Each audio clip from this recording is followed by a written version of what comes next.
What's up guys, my name is Sara Dietschy. I'm a YouTuber but also a former Adobe Creative resident. So I'm sitting down with the new residents today and I have Andrea with me. Where are you from? What do you do? I'm from St. Louis, so I'm a UI UX designer. For the people who don't know, what does UI UX mean? So UX is user experience, UI is user interface, and then VX is visual experience.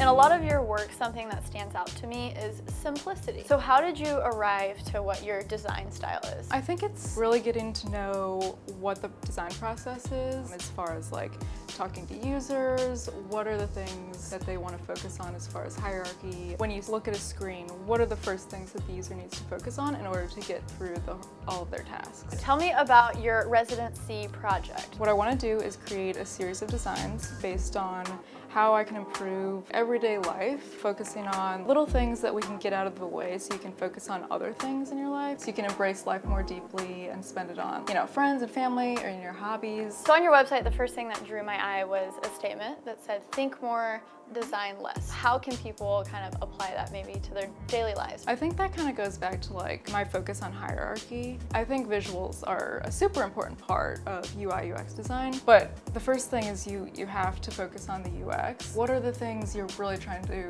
get done in this app? And then you can work on like aesthetics. Refining it. Exactly.